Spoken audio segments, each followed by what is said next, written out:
we are live. Thank God, man, because I've been trying to get this call recorder program working for like 3 days now, and they are the worst company to get a hold of, and had to re-download the program. But we're back with another chat.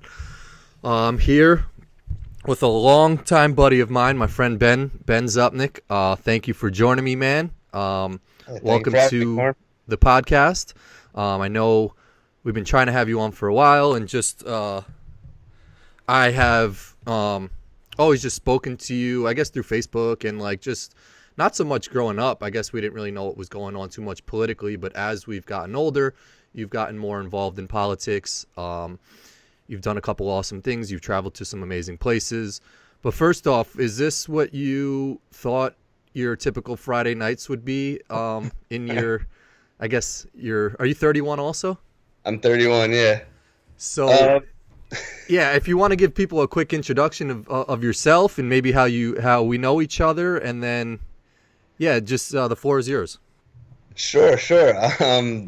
Yeah, so we know each other. We grew up like down the street, basically. When did you move to the like third grade, or was it middle school? No, or was it later. I moved in seventh grade. I moved over to New Rochelle. Okay, so middle school. Yeah, but you're down the street, and it was a nice little neighborhood, and a fun place to grow up for sure in New Rochelle, New York. Growing up there, certainly, Tuesdays and Wednesdays and Thursdays used to be more exciting than my weekends now. So yeah, man. So that's part of growing up, but I wasn't very really politically active growing up. I don't think most kids are really, but No. I kind of back-ended my way into being interested in politics by studying economics and kind of realizing that that's economic policy is basically implemented by politicians. So that's how I got interested in it, and couple levels of schooling for it. Yeah, did some cool traveling. So now I work for the Department of Labor, and at the Bureau of Labor Statistics, they do like unemployment rate, inflation rate, all these numbers and stuff like that you might hear about in the news. And Yeah. as the campaigning gets underway, and it's important to say that because of my current position, it is like a public outreach position, that none of these points of view are the points of view of the Department of Labor, of the Bureau of Labor Statistics. I know it sounds funny, but it really is something that I have to say. Yeah. And also kind of a cool thing. I'm in New York. You're in Chicago. Just to tell you a little bit about what I'm doing currently, 'cause it's a new position.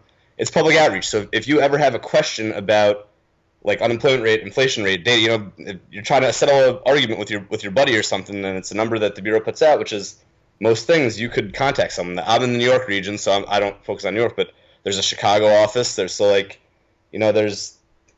it's kind of cool, honestly. It exists. I don't think a lot of people know it exists, but it's a public service. Your tax dollars pay for it. So, if you ever have a question about, unemployment rate, inflation, or any of economic indicators, you could call up the Bureau and someone will literally walk you through it and answer it and help you make some complex stuff. So it's pretty cool. That is awesome. I didn't even know that was a thing. So I think you're perfect for our audience, because a lot of my audience comes from Kyle, who are super, young and maybe in college. There are some older people, but people that are still, I guess, politically curious about what's going on, and they're intrigued enough to find other resources to, find statistics and not just listen to what's being told to us on TV. So going to the actual source is something that people, I guess, are seeking out. They're listening to other people talking. So can you explain exactly what you do? Is there a hotline? Is there a number that people call? Why would someone call you? I could find the number for you. And I could put it in the bottom of the notes. Number for the Chicago region. It's different for each region, but yeah. So exactly what I do is the Bureau of Labor Statistics. It's nice because the Bureau is famously, as you're talking about, in this current climate, the Bureau is famously nonpartisan. Okay. So like it's nice to kind of be like to the point where like I'm not allowed to comment on policy or politics or anything from my professional position, which is why I said what I said when we got started. So you're allowed to, if you preface it with that, you're allowed to say your opinion. It's almost just like a no disrespect, and then saying some fucked up comments. I'm off the clock. It's Friday night. I didn't give up my First Amendment rights or anything like that to actually talk. But yeah. So it's kind of refreshing that it's nonpartisan in this day and age. Like to the extent, but what we do is we put out these numbers, and they're used by a lot of people. But part of what they're used by is by academics and media people to to do their studies and to so like we put the numbers out and we want people to then create the narratives around those numbers. So that's what the and that's part of what the Bureau does. They put out numbers for academics and the media.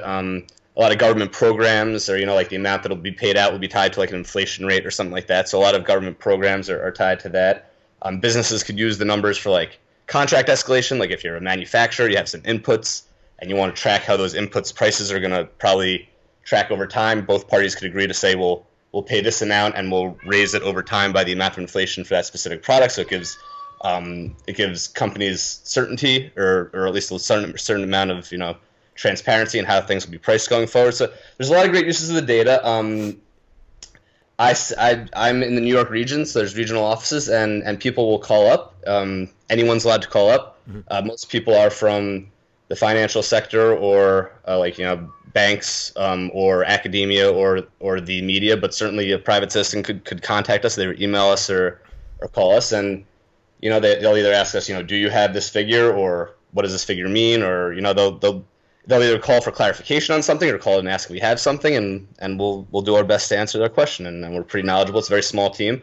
So 4 people in my office in New York, and in Chicago, I'm not sure how many there are, but I could definitely come back. I could even send you just like what the numbers are in terms of the contact stuff, and then you could always post it somewhere so people could see. It might be easier that way, but very easy to reach, and I'm always happy when that's my favorite part of my job. That's not the only part of the job, but my favorite part is when I get to speak with people and actually answer their questions. So what do you think the most common question you get is from businesses or something like that? What are they trying to find out? Are they trying to get an advantage for themselves, or see what competitors are doing? So you can't see what competitors are doing. That's a good question. You can't see. Everything's very confidential, because all the information is provided voluntarily. So we'll never say who a specific figure is related to, or who, and it's all aggregated up. So it's all big macroeconomic indicators for the most part. So you never be able to tell what a specific competitor is doing. But what you could do is I mean, most of the people that are calling me are asking about CPI inflation, because it's used in like Social Security. What is CPI now? CPI Consumer Price Index. Sorry, the consumer. That's like the main. When you hear about the inflation rate, that's like that's what you're hearing about most of the time. So a lot of people call up about that because like a lot of Social Security and government programs and stuff, disability are tied to that, so they want to know. But people could use there's a tons of uses. Like for example, if you had a company, and one of the numbers that we put out is the amount that average workers get paid for different occupations. So if you have a company and you want to know, what's the average wage? Am I paying enough to attract good talent or not? So it's really quite incredible, how many numbers there are out there. But even someone that's been working, I've only been in this position for 4 months. It's hard for me to even wrap my head around it. I'm sure there's so much. So does that go across every department? So can I call if I work in marketing and say, hey, what's a typical job pay for marketing in Chicago, or a teacher or something? Yeah, absolutely. They will be able to tell you. That's sure. awesome. So I can tell you. I mean, because I know how to use the website and stuff. and you can find it too, but it's hard for the average person to figure it out, because it's not even a complex website. There's just so many numbers, and so many of them are so similar, and it's so technical about what the differences are and what things actually measure, that it's nice to have people around that can help you make sense of it. So that's my current job, and that's never what I thought I'd be doing. And it's not very far from what I thought I was going to be doing, but I always wanted to do something more in policy or economic development, but this is kind of what I've fallen into random ways, and it's pretty cool. I like the public outreach, the informing the public element of it. I like that it's nonpartisan. These are the numbers. You do what you will with it. Because me. I mean, privately, I wouldn't say I'm partisan, but very opinionated politically. So this job kind of tethers me in a different direction, that I have to figure out how to make the numbers tell the story. So yeah, so it's good to have both sides of it. I feel like it's helped me grow a lot as amateur political commentator and informed citizen. So it's been great. I've learned more, I'd say, in the last 4 months in the job I'm in now than probably the 4 years in my position beforehand. So just back to that, but just different type of job. So it's technically like a government job, right?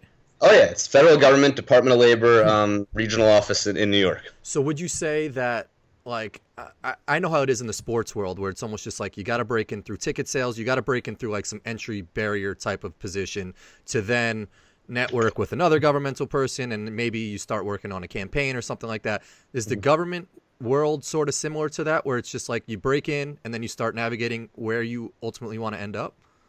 That's a lot of part. There's definitely a lot of moving around within the government, for sure, and it's definitely much easier to move around once you have a foot in the door. Yeah. Yeah, but you don't necessarily need to know someone to get a foot in the door. You know, they used to have this thing how I got in, which was through Pathways, Okay. which is a great program. Basically said for an entry-level job, you know, you could either need 1 year of experience or a master's degree. So I had a master's degree. It was a nice way to hire people on that didn't have work experience, which was, you know, a very big deal, especially when me and you were entering the labor force. You know, the labor market wasn't as good. So that was a very cool program. I got in that way. They really liked me. My first job, I was good at it, but it wasn't what I was interested in. So, you know, I did a bunch of travel. I left, but they just happened to have this position open. I'm like notoriously personally bad at trying to advance my own career and like asking for for like things. So like I think we all are, man. And you probably learned that through people calling up and asking certain questions about a job, I'm sure. I'm not good. I don't know. For whatever reason, I think I just like, you know, I like to think that if I just keep my head down and work hard, that you know things will break, and to a certain I think that's extent, how we all are. People is just like we're very, I don't know the right word, but we're subservient to the organizations where we're afraid to ask for more money. Like, so I would never even think to call, you know, you guys and say, hey, what's a marketing position make? And you're like, oh, okay, it makes $75,000, and then I'm getting offered $40,000 at my company and saying, hey, but in Chicago we make $75 if you work in market, and they're like, all right, fuck you, we're gonna find somebody else.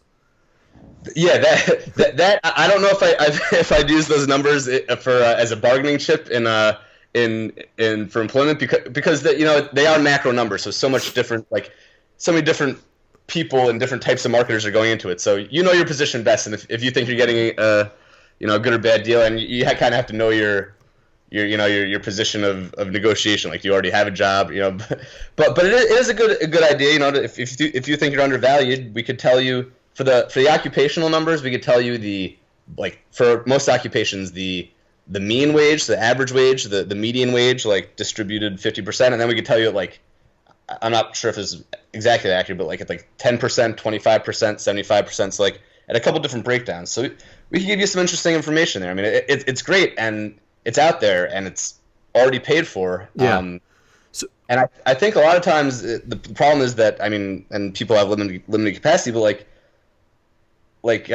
people just don't know about the numbers, and it's not well reported in the media. For instance, unemployment rate. You know, people say the unemployment rate doesn't tell the whole story because undocumented immigrants and stuff. Yeah, exactly. It doesn't take into consideration, you know, people that are working part-time and stuff that, you know, or you know, people that are working lesser jobs than they should be working, and and people that just dropped out of labor force completely. So the Bureau actually puts out other numbers. They call it U1 through U3, like this, or U6, like the 6 different unemployment rates. And U3, the middle one, is the official one you always hear about in the news, but they have something up to U6, which does include people that are working part-time for economic reasons and people who are discouraged and dropped out of labor force. So that number exists, and people are like, oh, this isn't an accurate picture. Well, they should do something else. And like the answer is that they do something else. It's just not talked about, and not enough people know about it. So, you know, I don't know if I'll stay at the Bureau long term. I've liked it. They've been great to me. I've liked it there so far. But if I did, my idea would be to, you know, increase that marketing budget a little bit and help people access this data and help them get valuable information about, you know, their economy and where they and what's going on. So what do you think could be done to get out? Because, like you said, I didn't really even know that this existed. And one of my biggest... I'm talking about this. That's what I'm saying. Like, one of my biggest beefs with... And I'm not really a political guy. I try to stay involved with it and keep up to, you know, with what's going on. But literally, you know, and I was never aware of this until, it sounds corny, like Kyle came about and started explaining that, like, hey, this whole corporate media, like, even CNN... Like, I used to think Fox News equals bad. So, like, if I wanted something legit, I would go to CNN or MSNBC. But all of that shit is bad, and it's like, how can you, and not speaking for your job, how can that information get out there more where it hits the mainstream media, where accurate numbers are being told and not lies by certain people? You know, that's a good question. I mean, certainly, you know, you could cherry pick even the Bureau's numbers. Like, they say to be careful with statistics. So you could always start at like a random point in time. Of course. Even with our numbers, they're not immune to that. So you have to be careful with any statistic. It's tough, but yeah, I mean, I think personally, I think relative to how much the government spends on tons of other things, most of it important, some of it not so important. I think the government could afford to spend a little bit more marketing the fact that just like this is an option. Yeah. Maybe hire a couple more people. I always thought it'd be cool if there was like a live chat option if you went on the website and like you're just like, do you have a question like with customer service? Like this is your government customer service. I mean, that could be abused or overwhelmed. It's in certain ways, but I think it would be a cool idea. I feel like they can make it work. So I don't know. It's everyone thinks their thing is important and they're so it's like I think that this would be a great multiplier. I think informing people would be a great thing. And you could the thing is that if you did it through the bureau, you would have some sort of quality control. So you'd be like, if I mean, not just the media is good, it's bad. There's good media, there's bad media. But if you get it out through media, it's automatically going to be like projected through some prism that's not the expert people that are putting out the numbers. So even if they're trying to do it as genuinely and honestly as they can, they're probably going to misinterpret something. It's like playing telephone. I mean, it's got passed along by so many different people that they might not say it correctly at the end. Exactly. Even if they're well intended and they wanted to, they might not. So I think, in my opinion, I think another reason it would be good to scale up the bureau and let the bureau do it is that you'd have that quality control and people would be able to keep the politics out of the story and they'd be able to answer your literal question. But that would take proactive citizens that actually contacted the bureau as opposed to the news, which is given to you, and that is asking a lot. I mean, do you feel like that?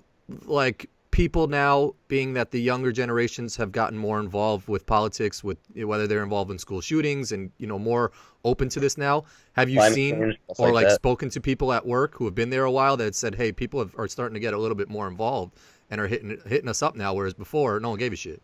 No, I don't think people are contacting us more now. If anything, it might be less, and I wouldn't know why, except maybe general mistrust of the government. But no, I think it's just about like if like to make it like a thing like that's just easy to do and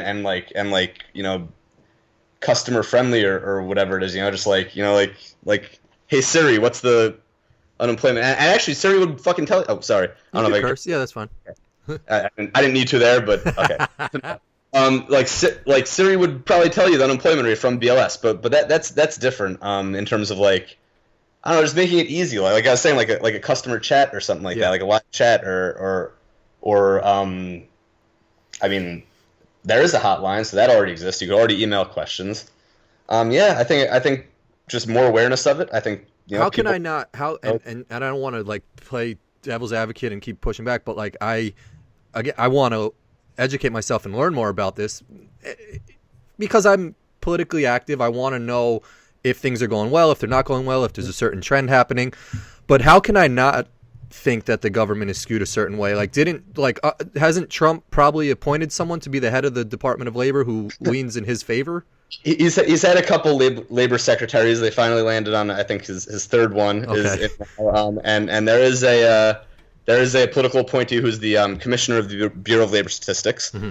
But the bureau is, as I said, it's famously nonpartisan. Like it's like kind of like the, I don't know, it's like the Switzerland of the federal government, or Sweden. What Switzerland? I think Switzerland is Switzerland. Back in the day, I mean, I remember when I first joined the bureau, there was at orientation they had something. It was like a video or a recording of Kennedy trying to pressure the bureau to change the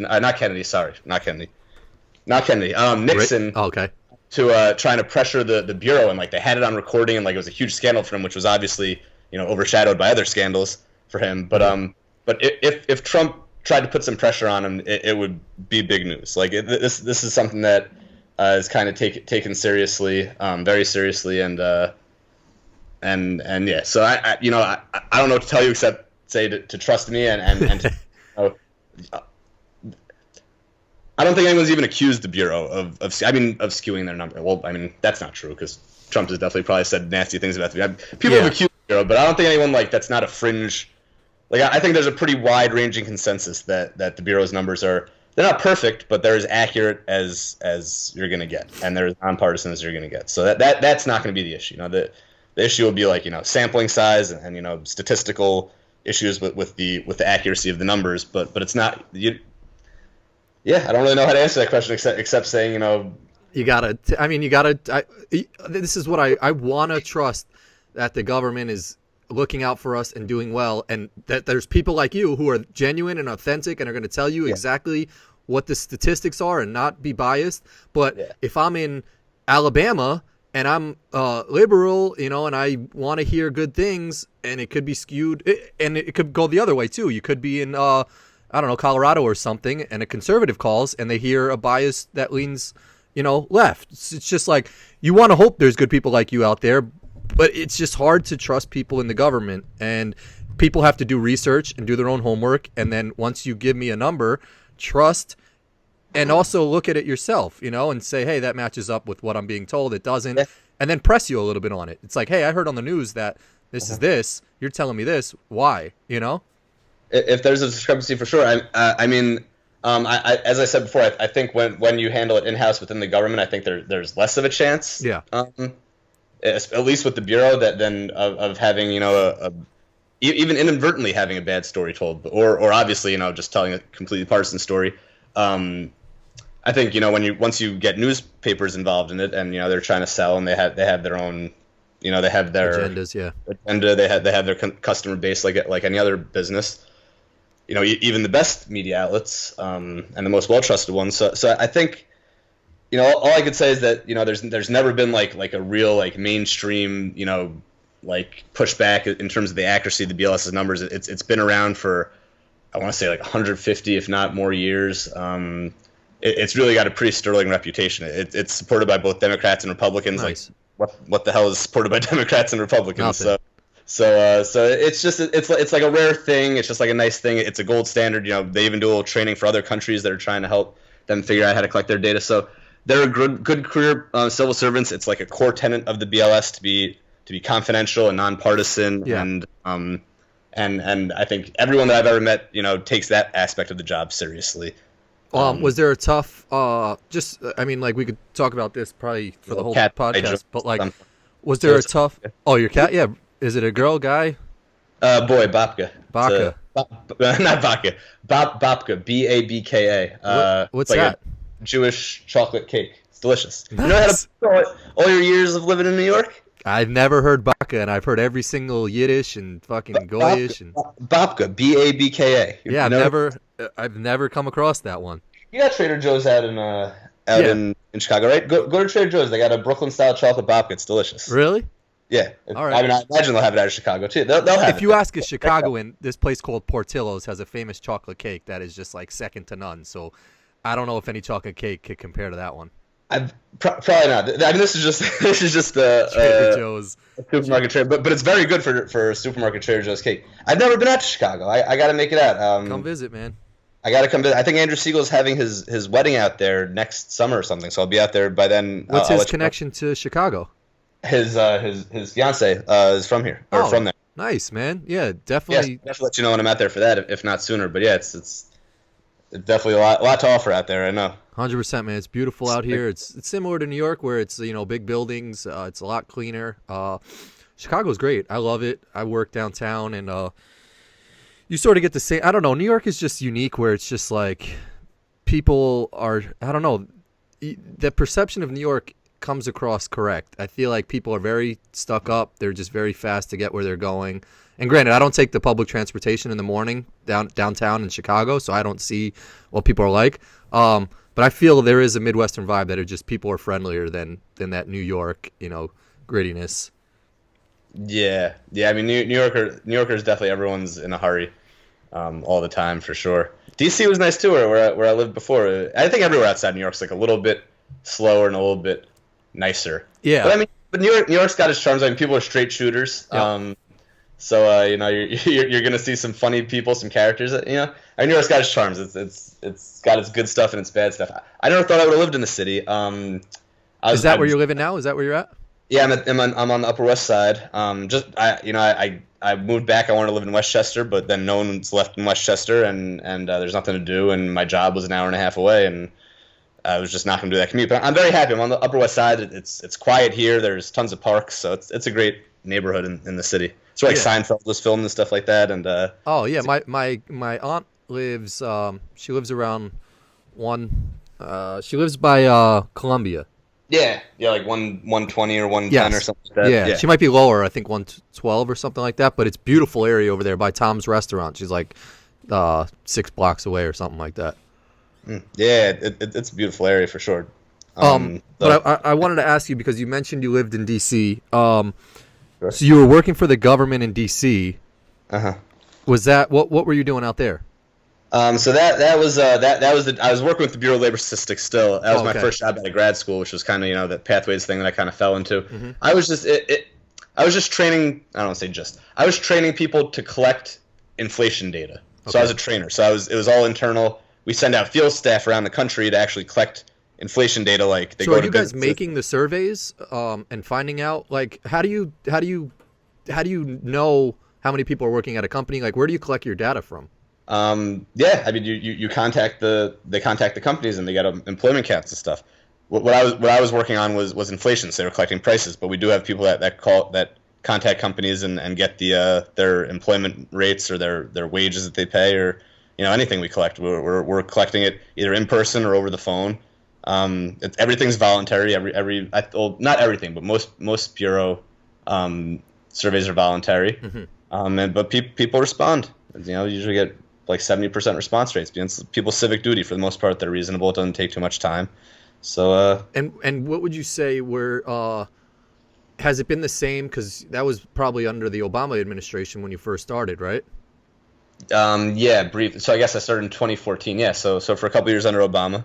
And were people nervous when Trump took over that they were going to get laid off? Because I think I knew someone who worked at the White House we actually grew up with a kid. His name was David, and his last name started with a K. I won't put his whole name out there, but I think he did something working at the White House. Technology thing, yeah, with the Obama administration. So yeah, I mean, look, there are political appointees who obviously all left and got replaced by Trump's political appointees. Uh-huh. That always happens with every administration. There are a ton of people lost their job in the EPA, State Department, where they really slashed the budgets huge, and people lost their jobs. Some people just left because their jobs were so, Trump's attacking, the environment or attacking diplomacy. People leave because he's literally undermining their agencies and making them look terrible. So between the budgetary effect of having less money for jobs and kind of the personality effect or whatever you want to call it of just pushing people away, yeah, certainly a lot of people lost their jobs. But here's some good evidence to how nonpartisan the Bureau of Labor Statistics is. The budget remains stable, mm-hmm. didn't get increased, I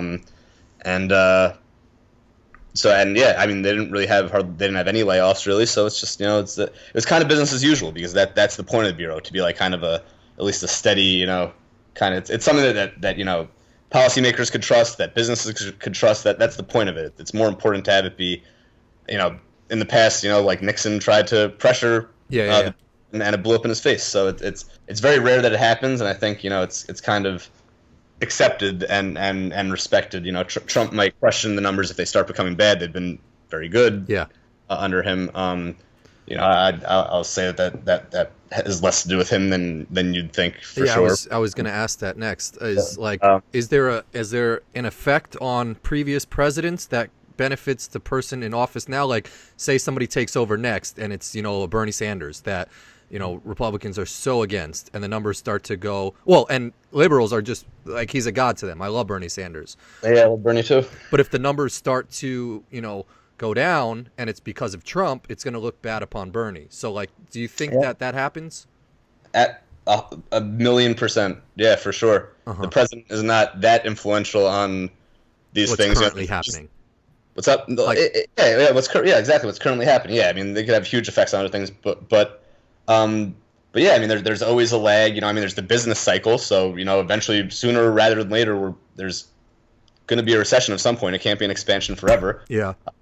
So likely, if a Democrat is elected, there's a pretty good chance that it would happen just naturally under their watch.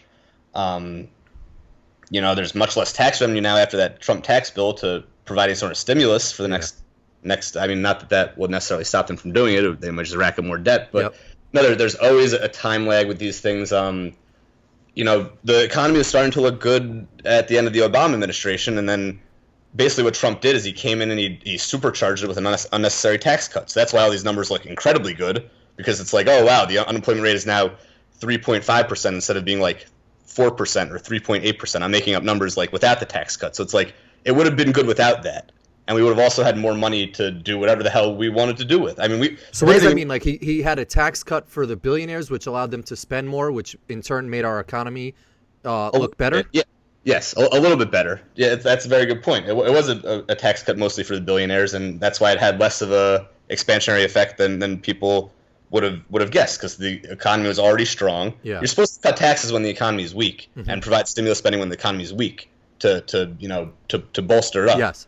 The economy was already doing well, so the tax cut's going to naturally have less of an effect there, and it was definitely skewed towards wealthy people, so it's going to have less of an effect there too, because this is what they say about inequality, whatever you think about redistribution, but the more unequal a country is, the less their economic growth is, because the less your income is, the more of every dollar that you make gets spent. It's called marginal propensity to consume in economics, but basically it means, if let's say you make, $20,000 a year, you're barely getting by. If you get an extra dollar or $10,000 or whatever from a government program or from a tax cut or from whatever, you're going to spend probably all 10,000 of that. If you're, it's free money. It's free not money. Free, but like to you, it's free. Yeah, it's free money, but you're going to spend it because you have to spend it. Yeah. I mean, you have necessities. You're spending it instead of going into debt. Like, you're going to spend all that money, whether you spend it on good things or bad things. Who knows? But the less if you have lower income, you're going to spend all of that money. Yeah. On something. It's going to all go back into the economy. It's all going to filter back through the economy. It's going to lead to what they call the multiplier. It's going to multiply through the economy. It's going to increase economic growth. If you have a couple $1 million and you get a tax break, chances are it's just gonna be invested in some stock market that's or like some financial product that's probably destabilizing the economy anyway, or it's just going to be stashed in an account somewhere or something, probably invested. So it's not really going to benefit the economy as much as that same amount of money going to a poor person. So that's the economic growth story of inequality. Then there's also the social and moral stories of it as well, but yeah, so that back to what we're talking about, this tax bill definitely had less of a stimulative effect than you'd expect, than a tax cut of that size usually would, because the economy is already doing well and it was skewed mostly towards wealthy people. Yeah. Sorry. No, it's all good. Yeah. So basically, this is my take on it, and I think a lot of people would probably agree. It's very hard to prove, because you can't really do like a counterfactual. Like, you can't say what would have happened if they didn't pass the tax bill. But my take on this whole thing is that the numbers look really good, and Trump's a very vain person. He wants the numbers to look great. They would look basically the same, maybe a little bit not as good, but still very, very good without that tax cut. Because that tax cut really didn't have much of an effect. And what that tax cut did was it took away so much funding for more deserving and more needing causes, and teachers and roads and bridges and shit that actually needs to get the military, even support the troops, everything. Dude, I don't know. I mean, I love our military, but we dump so much money into the military. Fair enough. The military didn't get any didn't get any spending cuts. Maybe the VA though. But whatever. We need to raise taxes. There's more things we need to do as a country, not cut them. So, of all the terrible things that Trump's done, environmental and our image and diplomacy and foreign affairs, I'm an economist. Mm-hmm. I think the tax bill is by far the worst. And I don't get, like, how does that even benefit him? Like, I get that all these people are his buddies and, like, he wants to do them favors, but it's just like, he's a billionaire as it is. So the one thing that I thought when he came into office is like, maybe he doesn't give all these guys favors, because it's like he's already rich, and it's just like what more does he have to gain from other billionaires by giving them tax breaks and shit like that? But I guess once you're boys with them, you're going to keep looking them up. He's getting tax breaks too, so he's making more money. Yeah, that was wishful thinking. He's very vain. He wants the numbers to look good. So what you were asking about before, like that delay, like what about when the next president comes in and what happens with the numbers? She'll hit the fan. You can't just cut taxes and act like a buffoon and start trade wars and like things will. There's an ebb and flow to the economy, and Trump cut taxes so that the numbers look good, so that under him the numbers look good because he's very vain and because he doesn't really give a shit about America or America's future. Yeah. He bankrupt the government and make it very hard to start new important programs, whether it's college or healthcare related, like roads, infrastructure. He'll bankrupt our government's ability to invest in those things just to make himself look a little bit better, just to give that tax cut. And I think that, and between actually making himself and his buddies wealthier, I think that was one of probably the primary goal. But I think a secondary goal for him was, hey, I'm gonna have the best numbers ever as the president, and people eat it up. People, it's hard to dumb people eat it up. And the thing about us New Yorkers is and people have said this a million times, is no one's outside of New York knows a cat like that. We all know con artists like that just fucking lie to people's faces. Maybe you're right. And it's sad because it's the people that need him the most and think that they're helping him is hurting them the most. These poor, just religious people in some small town in Texas or something like that who are just avid Trump people, or even upstate New York who are just maybe not as educated as people downstate or something like that, that just live in a Binghamton or something like that, who are huge Trump people. They don't realize that he's just hurting them so much, but that they just see the on paper stuff he doesn't give a shit, and it's no, man, but it's deeper than that. He's actually hurting you, and you're paying more, and it's gonna fuck your kids, it's gonna fuck you, and we're all gonna be screwed because of it.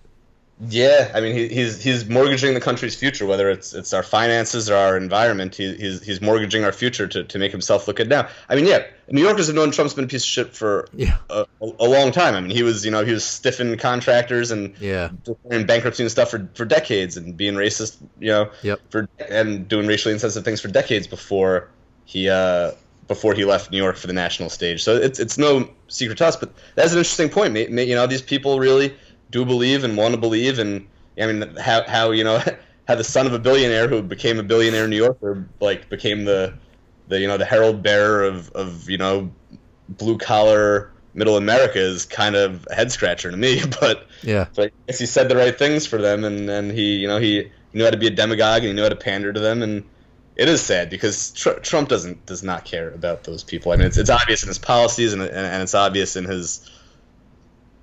I don't know. This just came to me right now. How I guess it's like when you're desperate, you just are. Well, not desperate, but when you're so invested in something. I look at sports. I'm so invested in the Knicks. I love them so much, and I finally have gotten to a point where I shit on them on Twitter. I shit on them on Instagram because I'm so fed up with them.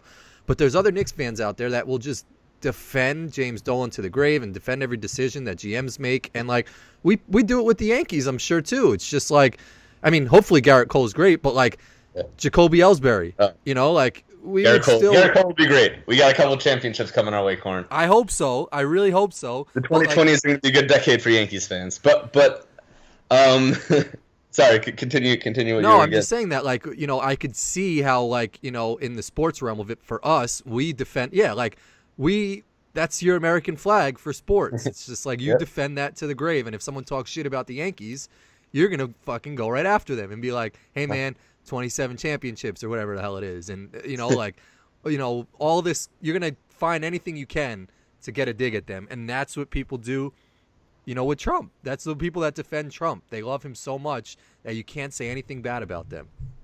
He's done an incredible job, and I'm not breaking any new ground on this. I've read a lot about this. This is what these kind of demagogue strongman leaders do. It's straight out of the playbook. Yeah. He's done an incredible job of saying any attack on him is an attack on the Republican Party and the Republican Party's voters, and he's intertwined them in a way that is disgusting because no, we don't I think most reasonable liberal people want to bring Democratic people back on board. I think most of this country is pretty sick of how divided we are. It is Trump that we don't like. But these people, some people have become so invested in it, and they, maybe for some people it's certainly for some people it's a social thing, a cultural thing, their whole social circle is Trump, their whole area is Trump, or maybe part of it is they feel like they've had to defend him so vehemently that to kind of jump ship would make them look so. Well, and it's almost like you got to face your family too. If you're from Iowa and your whole family's Trump supporters, and you got to go back every Thanksgiving and talk to them about it, it's and I'm not comparing these two in any means, but in a certain way, it's like telling your conservative parents that you're gay or something like that. It's just like you're gonna be looked upon like an outcast, and you Yeah. got to defend yourself. And a lot of people don't like doing that. I don't have the time outside of watching my daughter and doing my regular day shit to like, even when I comment on your Facebook status, like you're my boy, so like I know there won't be any confrontation, and even if there is, we'll listen to each other. Yeah. But I don't have the time to go on some random dude's Facebook page that I don't know, or a group chat, and be like, Bernie Sanders, blah, blah, blah. Like, I'll put that I like Bernie Sanders out there, but if you start coming at me with some shit, you got it, man. Like, I'm going to say a couple points, but I don't have the energy to fight with people. And, like, maybe that's why, a lot of people just stay dedicated to their team, because they don't have the energy to fight with their families. Yeah, no, that's exactly what I was getting at with the whole social circle thing. I mean, some people's whole lives and things are built around this, and yeah, it's not worth it to them, even if they deep down think, hey, this guy's acting like a jackass and doing really bad things. Like, I'm not going to alienate everyone in my life to prove that point. So, I do think he's become less popular as he's been president. I think there's a very hopeful. Disagree. Really? I think there's a very reasonable chance to think that he could be beaten in this election. I don't think anyone's not taking him seriously anymore, and I think he's alienated a lot of reasonable conservative people. See, here's where I disagree with you, and this is what we got into on Facebook a little bit, and I wanted to ask you. One, this whole impeachment, he's been impeached, and we were supposed to talk on Wednesday night, but I couldn't get the audio, so it would have been nice to have your, fresh off the boat reaction to it. But, like, I think that all this is done to counteract what you're saying about, I think, people are starting to notice that, he's a phony and all this stuff. I think all this is doing is strengthening their base so much stronger. Like, they show the lines. They used to show lines at his rallies, and it was decent. But now it's like they look like Bernie Sanders rallies where they got the cameras going, and it's just like they put it in fast forward, and it goes and goes and goes. So he's got his base riled up, and they're a unit. They don't care anything he says anymore. They're all together.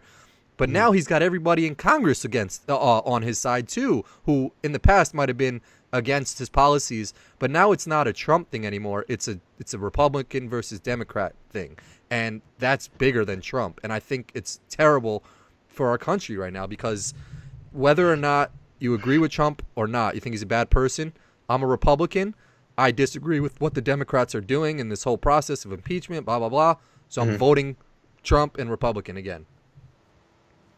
Yeah, maybe. It was a risk. I can't tell you what's gonna happen. Honestly, I think it happened, and I don't think this is by accident. I think it's happening far enough advanced of the election that every month I mean, like 2 months ago, Trump abandoned. I was watching the debate with Tim, and Elizabeth Warren brings up the Kurds. 2 months ago, Trump abandoned the Kurds in the Middle East. That was like a terrible, huge thing. Nobody talks about that anymore. There's a lot of time between now and the election. I think it's good it's happening now.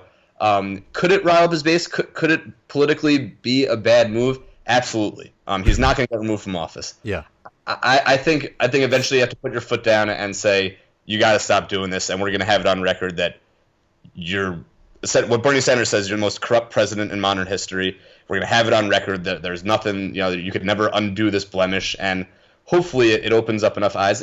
It's hard to tell. You can't tell with polls. You can't tell with looking at rallies. You really can't tell. It's the. I know, and that's why consequences. It's exciting and it's terrifying, but I have no idea what's going to happen in 2020. I'm optimistic. I think people don't want 4 more years of this. I think, I think his base was his base, and whether it could only swell to a certain size. I don't think that he's adding on more people than he had before last time around. He's been wildly unpopular. Again, looking at polls, but. Look, maybe I'm being optimistic. Total demographics. I understand he doesn't even need the popular vote, obviously, to win the presidency. He could pander to his base. Yeah. He could do that in a way Democrats can't. Democrats need like 55% of the country to get into power. So it's tough. The cards are stacked against him, but I still think that it's possible. The strong economy is great for America. It was, artificially supercharged by that tax cut, which another reason which was to help him get reelected. Yeah, that's going to be a talking point. I think it's important to note that like the economy's not it's not doing great for everyone. I think that's the story the Democrats are trying to tell us, that I mean, and you know, it's funny because this was a Republic. I mean, it's always there's no consistency in politics. No. When Obama was in the White House and the numbers started looking good, all the conservative people said, "Oh, those numbers don't tell the story. They don't tell what's going on in my area." Now that the conservatives are in power, they're like, "Oh, look at these great numbers," Yes. but those are the same numbers you said didn't mean anything. So Exactly.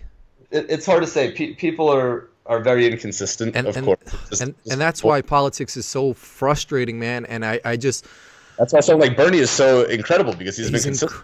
He's never flopped on anything he's spoken about, and he's just strictly like about his business. He's about policy, and like even this whole impeachment shit. It's just like, he's very unapologetic. Very unapologetic, and it's like it's so frustrating to watch, you know, these debates and then watch after the debates, and they don't mention his name and they don't bring him on the panels afterwards to talk, and you know he doesn't get the amount of questions that like a fucking Cloud Bujar, whatever the fuck her name is, what the hell is it? Klobuchar.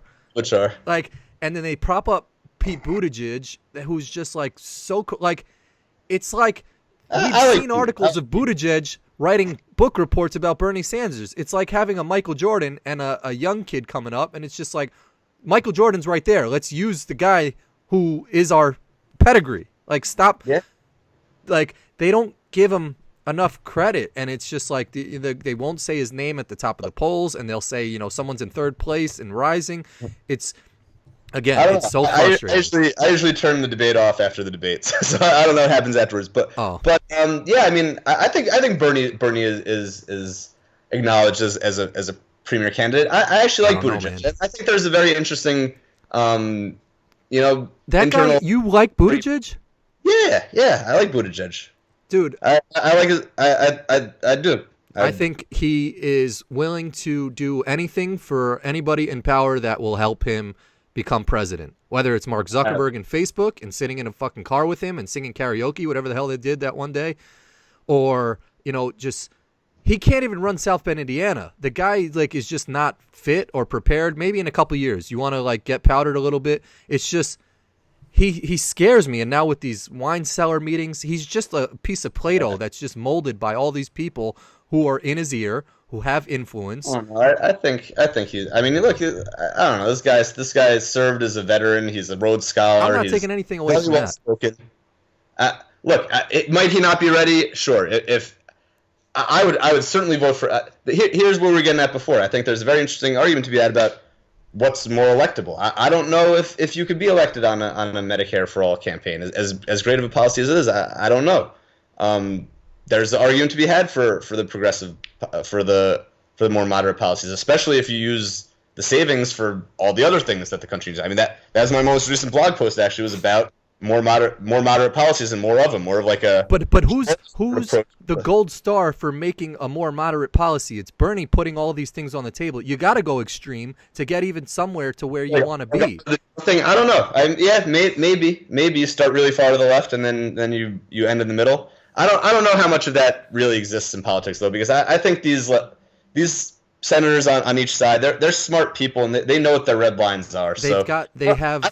The art of the deal really comes into play when like start far to the right or start far to the left and then you end up in the middle. I don't really think the starting point of negotiations matters that much in political compromise. I think if you start close to the center and you don't budge much, it has a very similar effect if you start far to the left and then end up.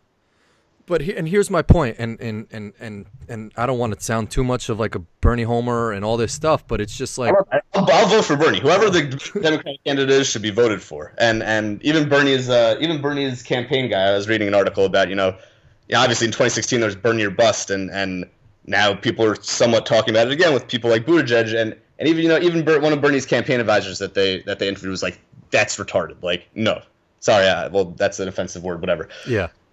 That's stupid. Like, vote. like vote for the love of God, vote. Like, yeah, I agree with that. It's just Hillary really did Bernie dirty in 2016. Like, definitely that was a dirty thing with the DNC. She's still doing him dirty. That was different.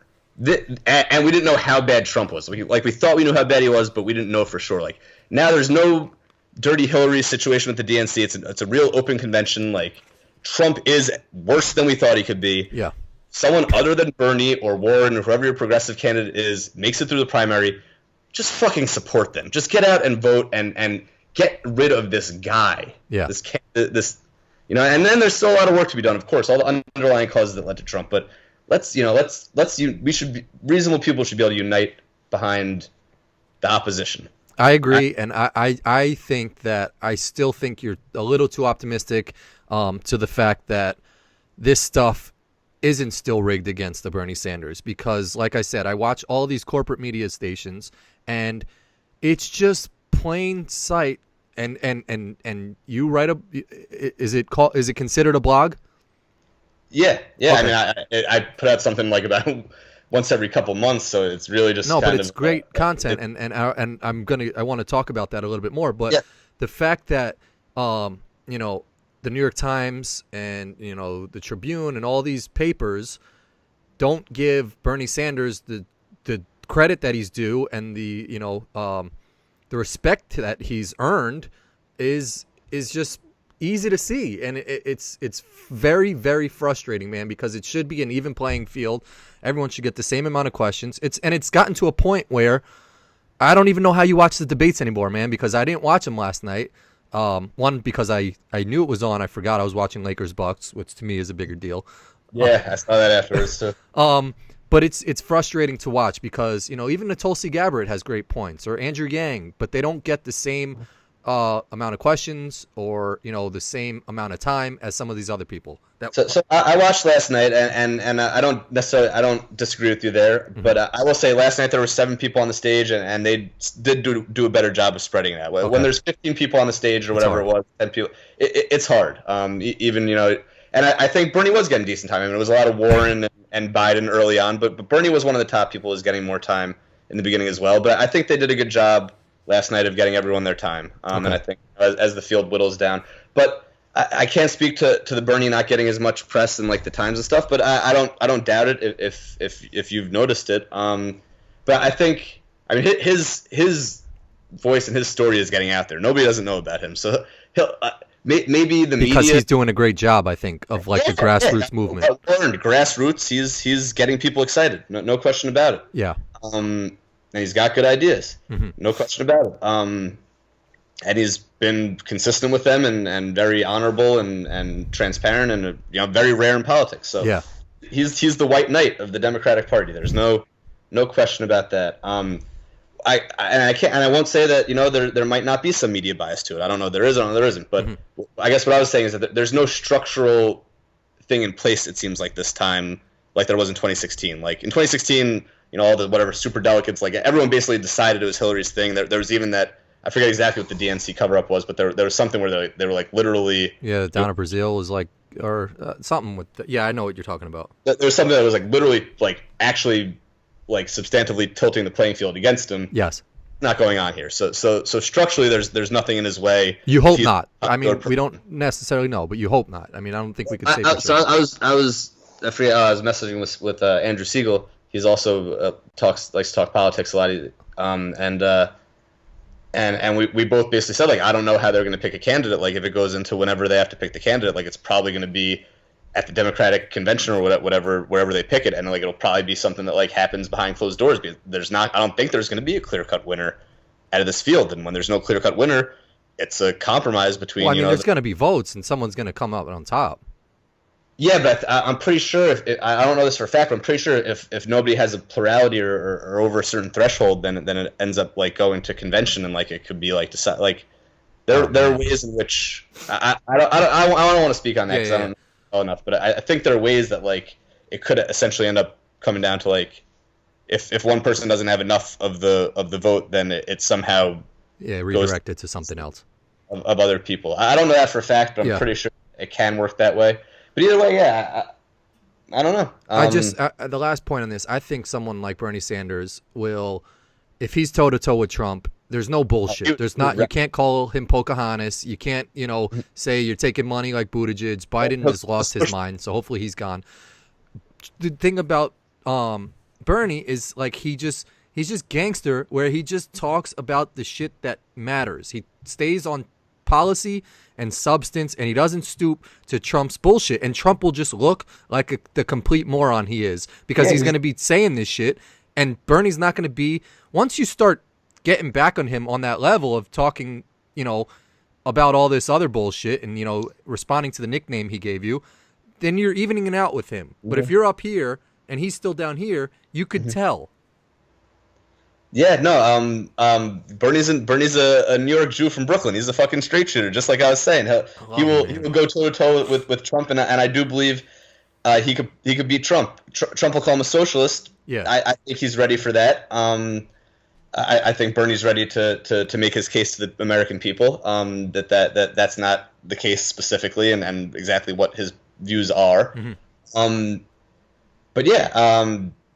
Yeah, Bernie's great, and it's funny. There's been stories that Trump doesn't want to debate. He's like, so I don't want to debate. Maybe I'll do one debate. Of course, he doesn't want to debate. Any of these Democratic candidates would rip him to pieces. He's 100%. Yeah. He's not a polished politician still after 4 years. He's not a very good speaker, and he's got a whole list of broken promises. Where's the infrastructure plan?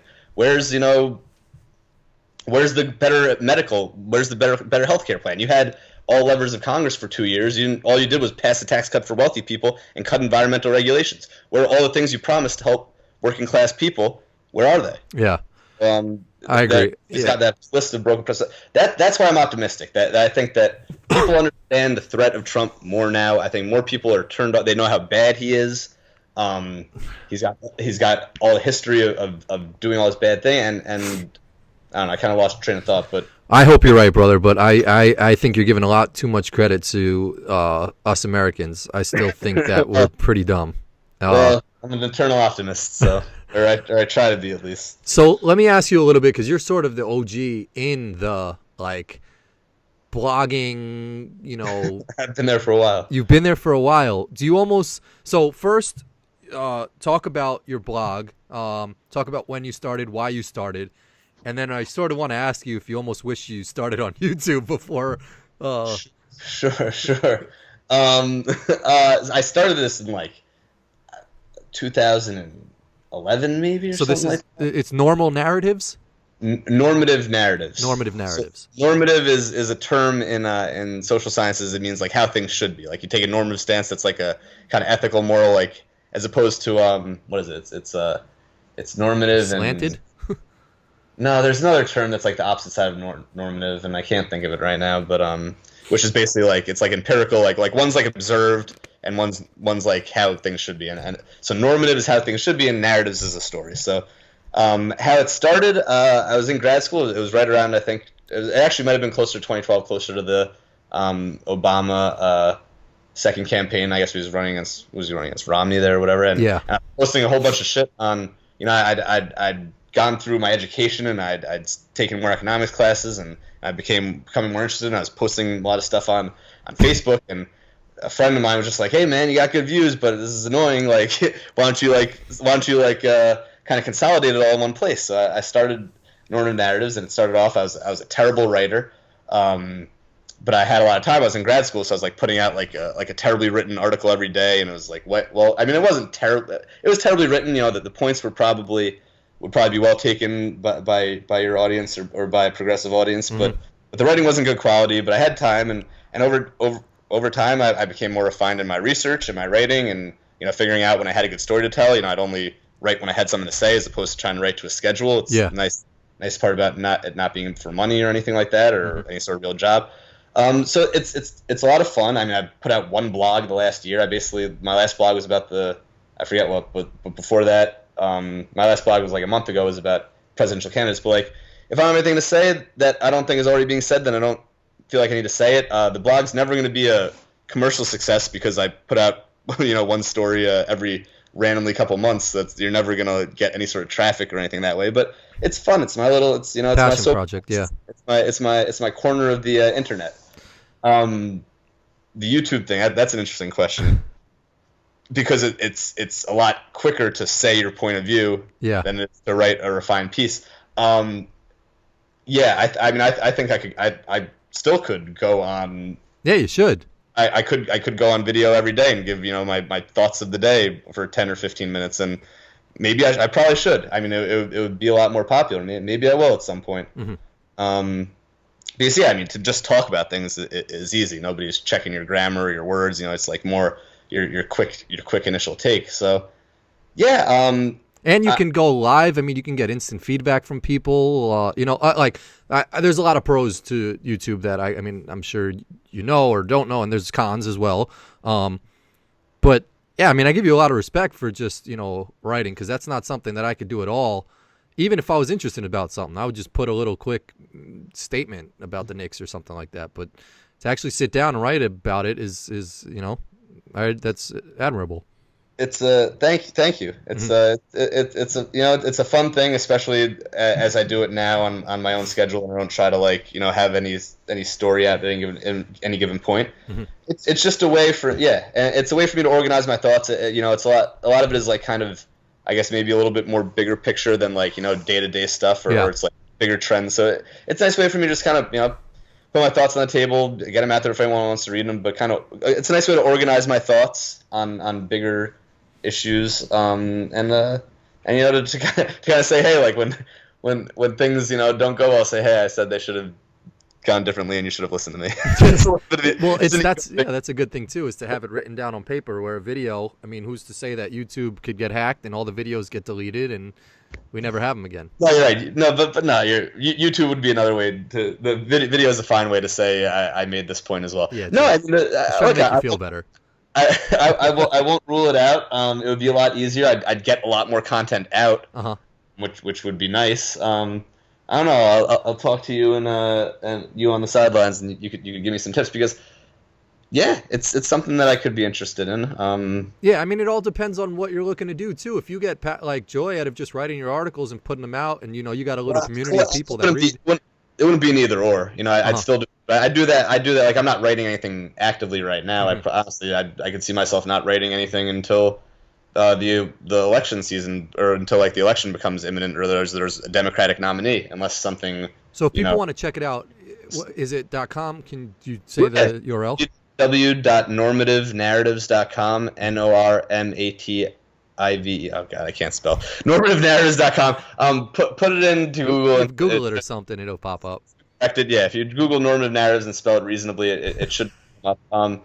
That's the thing. It's not going to drive traffic, because I'm putting out a story every random couple months. If you do go over there from Corin's World, put a little note, so Ben sees it, and and let him know that you appreciate all his knowledge, man, because you're spitting some good. Corin's World bump. No, it would be nice to go on YouTube, because it would be nice for me to be able to get more content out there and to reach more people. So I think it's we'll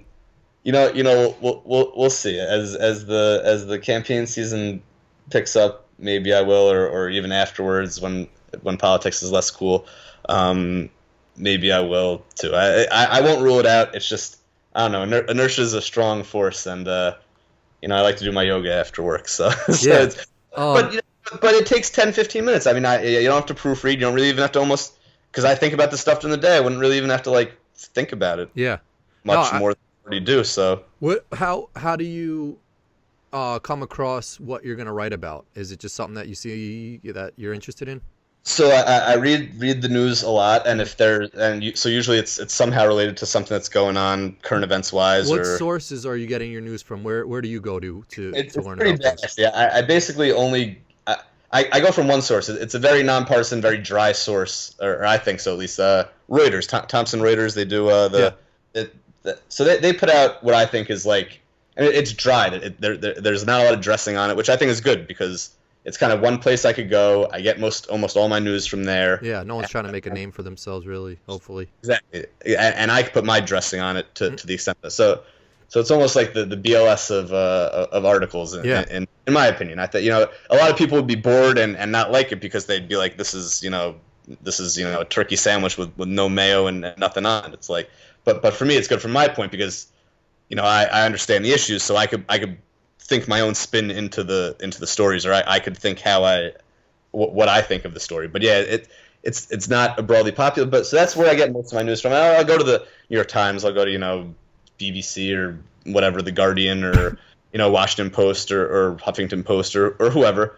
But especially when I'm Googling something. But But most of the time, I just go to Reuters, a little bit of New York Times. I get almost all my news by reading it. I don't listen or watch much TV news. Probably better. I think so. Yeah.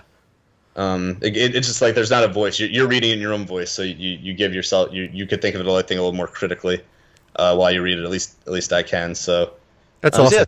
Yeah, that's where I get my so and I do that basically on a daily basis. I read the news. So to your point about YouTube, I wouldn't have to prepare any more than I currently already do. It'd be a very easy transition. Corin, you might have inspired me. I didn't realize the public wanted it so badly. So, but people will seek out good stuff and good information that's free and that's out there. Exactly. Maybe that's how I could make a difference in this election. We'll see. But yeah, it's a nice idea. So stay tuned for Ben's World. Yeah. Who are some people that you politically that you I mean, did you grow up on a Bill Maher or anything like that, or any writers or anything, or people you read, or people? Bill Maher's great. I love Bill Maher. Jon Stewart, obviously. Yeah. Growing up, Colbert. So the political comedians I always loved. I think Krugman's great. Paul Krugman on New York Times, the New York Times op-ed guy. He was, you know Krugman? I have no idea. Nope, I don't. Sorry. Okay. He was kind of the inspiration of my blog, actually. He's an op-ed writer. He's a PhD economist, Nobel Award-winning economist who, in order to reach more people, talks more about policy and political economy than macroeconomics, because people don't understand macroeconomics, but they understand policies and how they affect people. So I think most economists, if they care about society and policy, a lot of them eventually veer into that kind of politics realm to make it real and to make it relatable to people. So Paul Krugman's a big one. I like Thomas Friedman too. He's another New York Times op-ed guy. New York Times has great op-eds. Their opinion section is great. It's just just when sometimes opinion stuff bleeds into their non-opinion pieces, and some people call it fake news. It's not fake news, obviously. It's just it's a little. It can be skewed a certain way.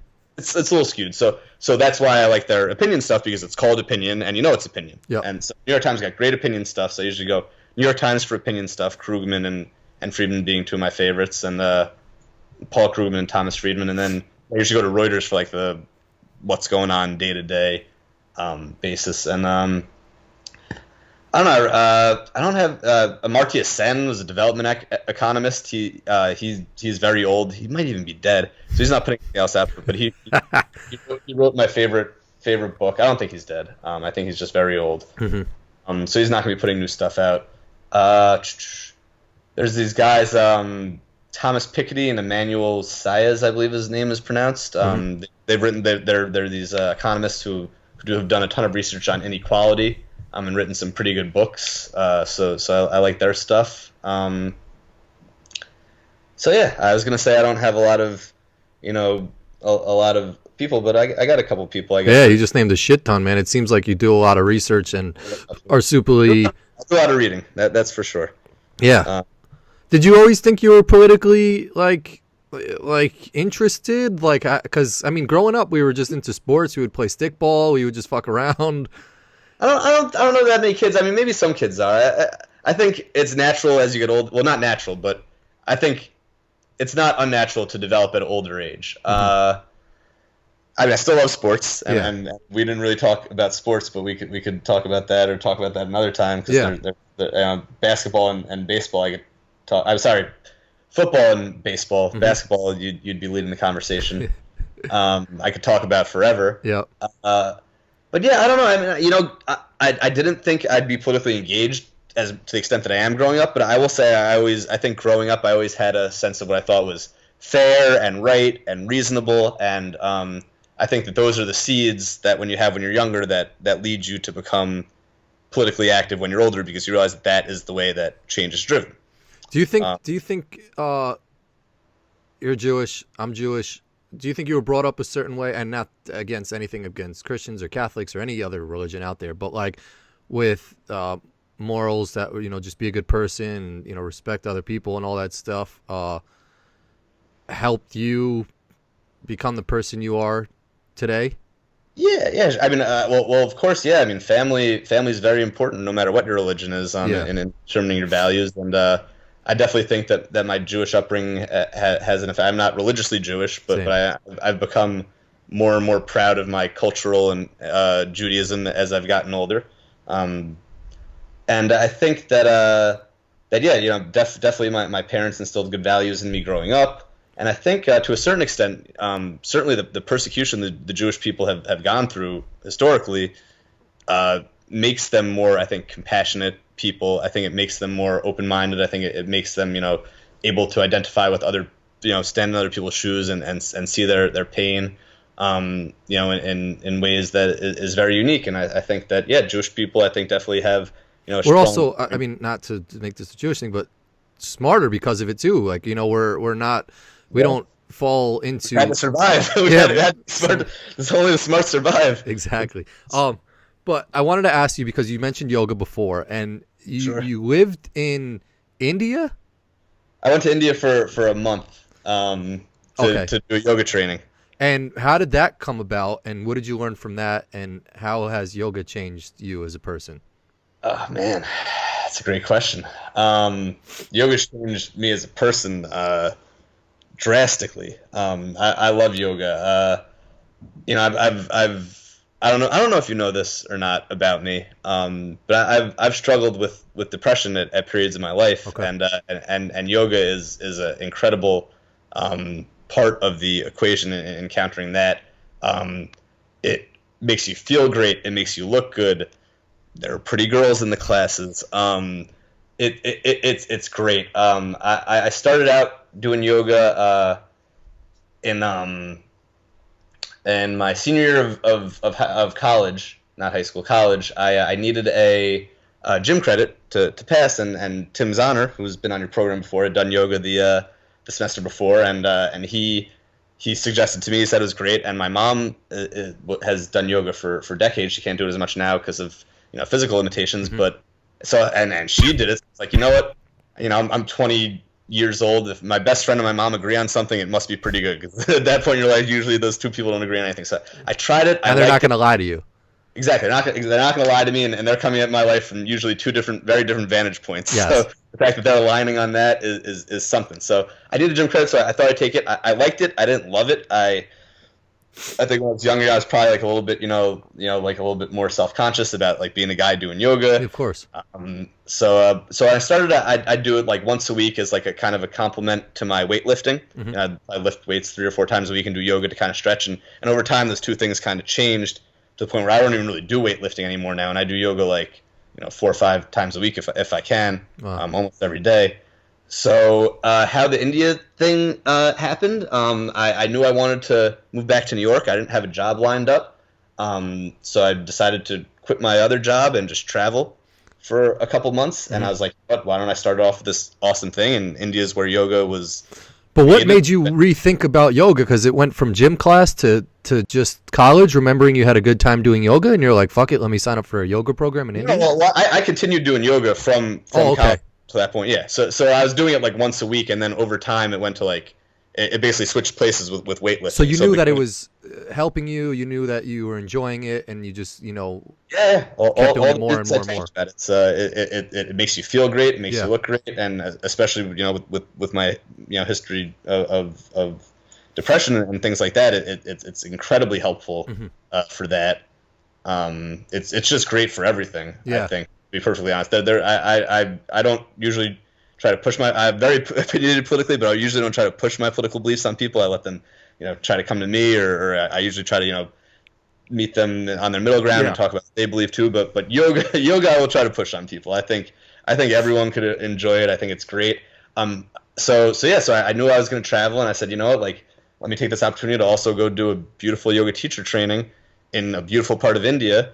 And I did it, and it just, all it did was increase my appreciation of yoga. Yoga is very interesting. It's people think of yoga as the poses, and that's a yoga class. It's the stretching, it's the poses, but there are what they call 8 limbs of yoga, 8 different branches of yoga, and some of maybe 3 of those are kind of or I don't know, esoteric's the right word, but they're kind of hard to comprehend. They're about like meditation and enlightenment, so I won't get into those. But some of the other, there's the poses. That's one of the limbs, but there's also like basically like a philosophy system of like how to live a good life and be a good person. Hmm. There's breathing techniques that are part of it too, and there's the poses as well.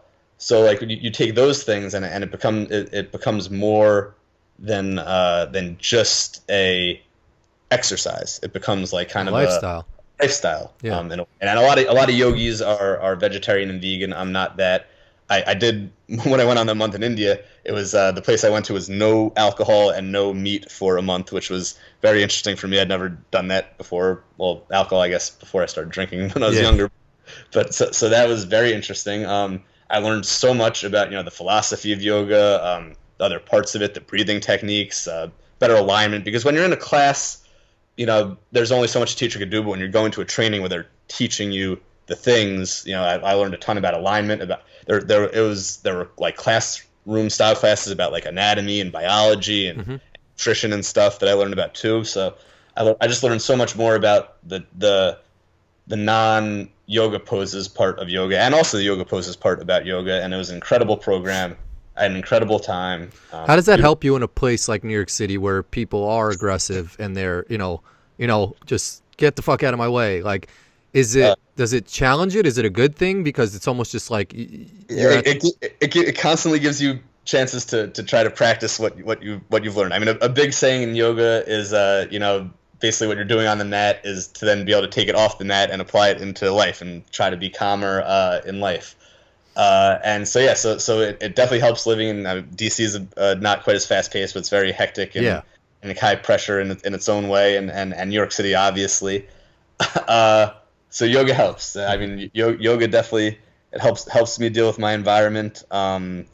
A lot of it, I mean, I think any yoga master, and I'm not claiming that for myself even close, but will tell you at the end of the day, a lot of it comes down to breath and breathing and conscious breathing and deep breathing. And I think when you find yourself stressed, which you do often anywhere you live, Chicago to New York, anywhere, but especially in these big cities, take some deep breaths. Breathing is a huge part of yoga. I always say that breathing is what separates yoga from gymnastics or stretching. Like it's the breath with the movement. And I mean, even if you just sit there and breathe and don't do the exercises, you'll feel really good afterwards. Like if you really take deep breaths and get a lot of oxygen flowing through your body. But when you combine those things, the breathing and the movement, and you also combine it with if you're so inclined, a philosophy that teaches you to be a pretty good person, and I think that's a very powerful thing. And I think I've embraced it. It's been great for me. You don't have to embrace the philosophy side of it if you just want to do the breathing and the moving. I think that'll have great physical benefits for you as well, and probably emotional benefits too. But I think that it's great and it's for everyone, and I will I'll always promote it. It's awesome. That's amazing to hear, man, and thank you for sharing that. I didn't know that about depression and stuff, but that's awesome that you're at a point now where you can speak about it, and it's very important. It's a stigma thing for sure.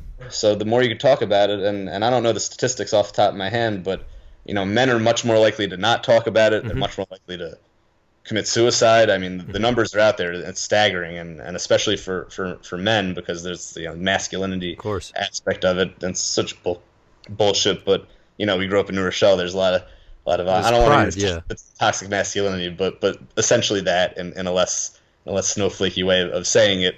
There's a lot of that where we were growing up, and there still is in a lot of places and a lot of communities, especially.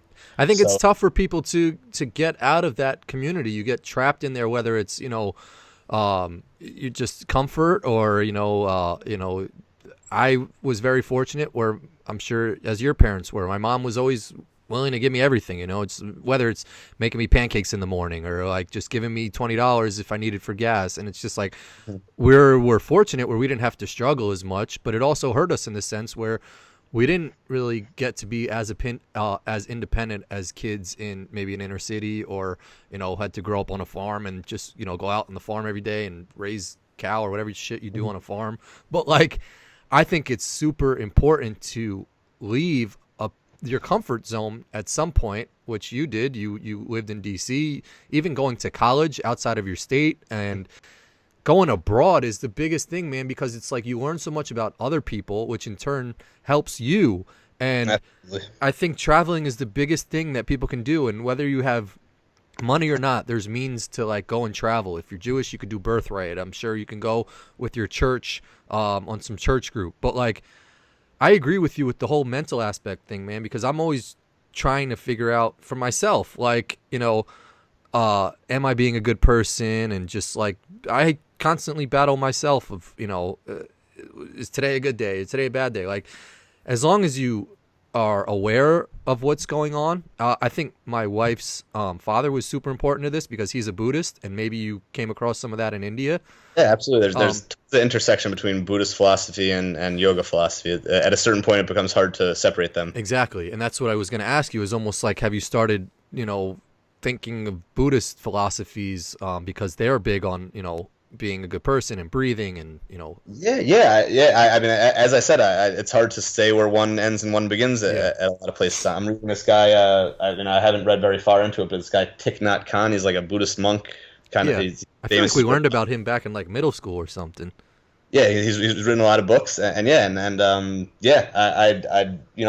seeked out any Buddhist philosophy specifically, but I there's tons of intersection between that and the yoga philosophy, and definitely a lot of it is I could say that I believe in a lot of it, even without having explicitly seeked it out and read it, because I know it's the same in a lot of ways. I had my yoga teacher, he's this guy Yogi. We called him Yogi G.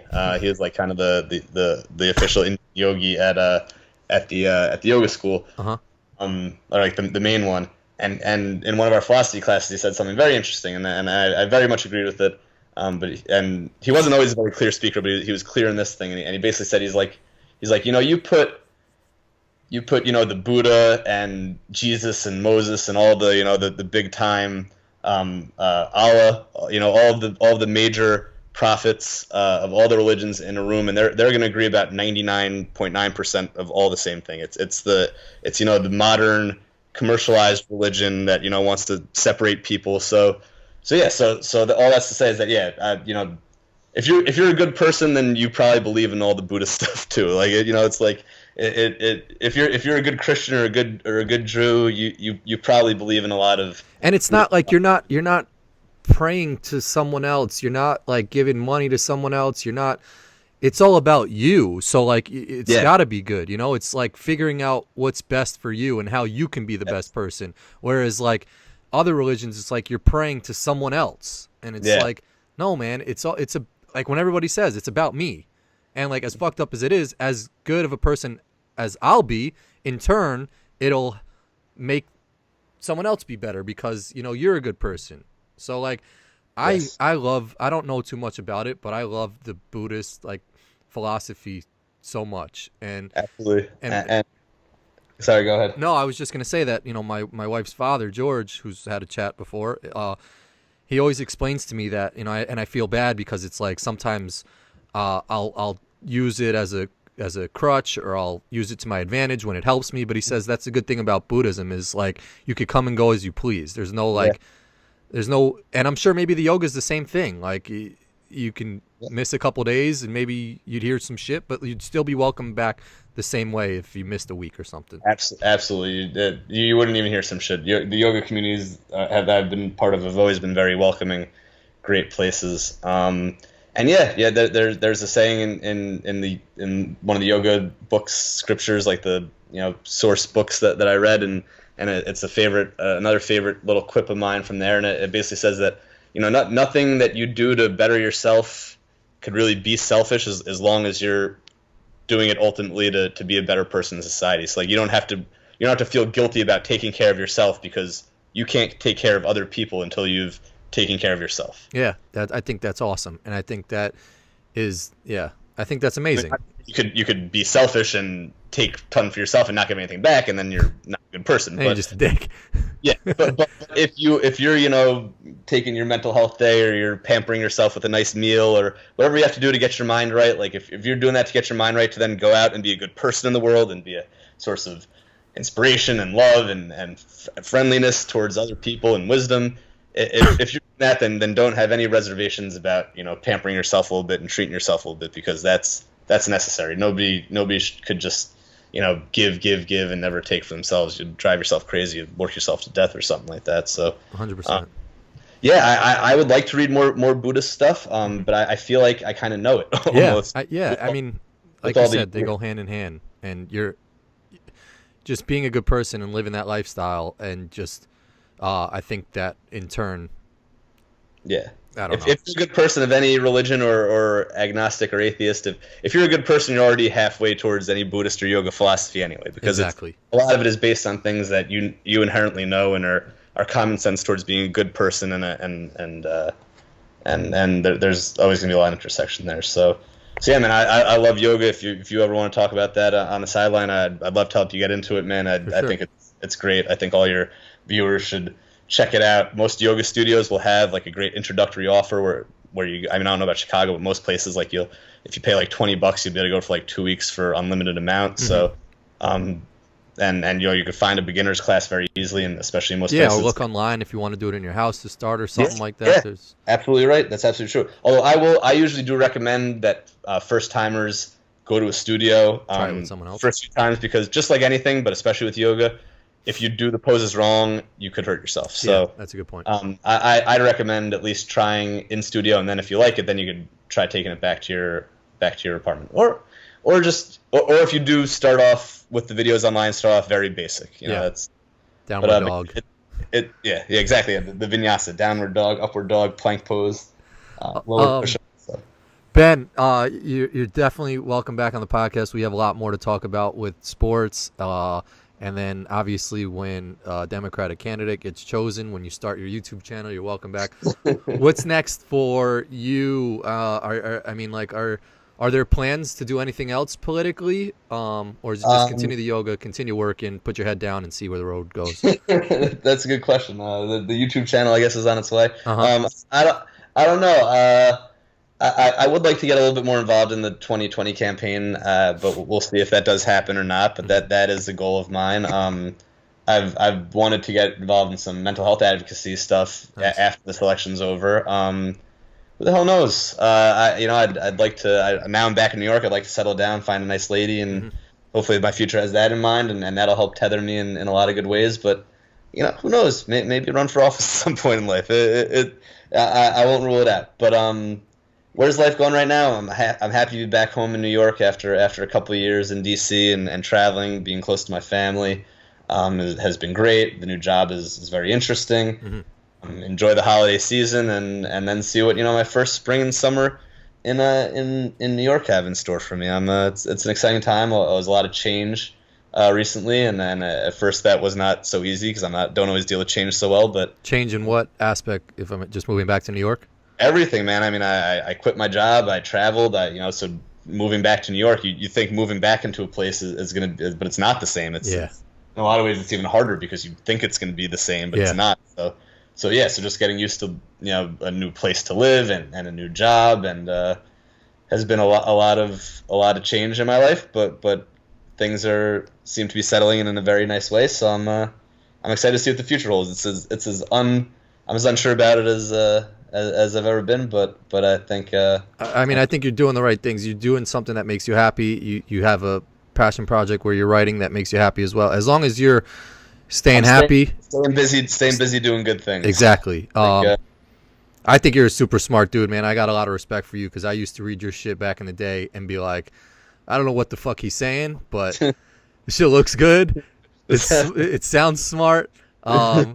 I could really try and maybe pick it apart if I want, but like my brain doesn't work like yours. So just know that you're smart. I like to explain whether it's my job explaining BLS numbers or explaining my position. So I try to come off as understandable, but some of the stuff is probably pretty highbrow. But I always like to explain. I always like to talk. I always like to hear other people's opinions. So that's how you get smarter, is by hearing other people's opinions. So how's Sarah and Dan doing? Are they good? Yeah, man, the fam's great. Sarah got a promotion. She's like one of the youngest like VP type whatever. Her she's amazing. She's a fucking hard worker, smart girl. She's a hard worker, smart girl. So she's crushing it. Yeah. She's living with Elena and Carlos nice. On the Upper East Side. So she's living her best young single Sex in the City life with her high school friends, which is great. Dan is is in Brooklyn. He has a kid now. Him and Lauren, who's my niece Lucy, a sweetheart, Nice. cute, beautiful, sweet girl. She's about 15 months old now, so we'll be celebrating Christmas and Hanukkah with her, and we just had Thanksgiving there. So yeah, it's been great being back home and being closer to all of them. And how about where are the Chestertons? Are they mostly still in New York? Are they all spread out now? Yeah, my sister's in Denver. So for people that don't know, we have like the same. I don't know if lineage is the right word, but there's 2 boys and a girl in our families. So we're similar in that aspect where I think it. But Davina's the middle child, right? Davina's the middle child, yes. So Sarah, your sister, is the youngest child. So so you had 2 bigger brothers maybe picking on her and going after her. I say toughen her up. No, she's a tough girl and she could hold her own for success. Sure. She's got 2 tough brothers, man. But yeah, no, Davina's in Denver. My brother's still in New York. My mother and stepfather are still in New Rochelle. My dad's in Hartsdale. So yeah, my family's still back in New York. We're here in Chicago. Maybe eventually make it back to New York, but it's not going anywhere. Yeah, no, it's Denver sounds cool too, man.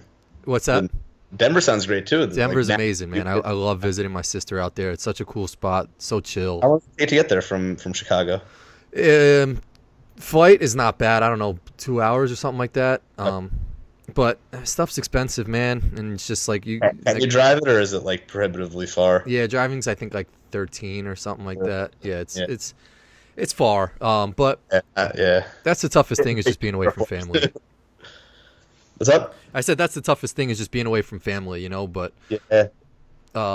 when I moved to DC, my siblings were both out in California, so it's like when everybody's spread out, it's kind of easier to. It's like there's no central hub. Like I guess you could go back to New York where there's a bunch of people, but Davina still wouldn't be there. So it's awesome. You got a good crew. Tim is an amazing guy, and Siegel is an amazing guy. You know, to have some loyal friends, to have your family close is important, man. Because a lot of people in high school that I know, I mean, I like casually keep in touch like with you. I mean, we're great friends, but I think I love that we keep in touch and that we were able to do this and that you were open to it. And this is cool, man, because I still look at you as a great friend of mine, and hopefully when I'm back in New York, we can link up.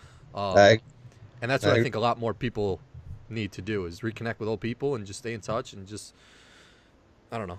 Yeah, man. No, I agree, and I think I've met back up with Brendan Dunn, Nice. who I hadn't seen in years. It's like when you're good people and the friendships were genuine before, and you're still good people. Like you just kind of you fall back in very easily with those sort of people, and as you get older, it's I feel like even your best friends even your best friends that live super close to you don't see all that often. Exactly, So you see them more when you live away. But Ben, this was dope.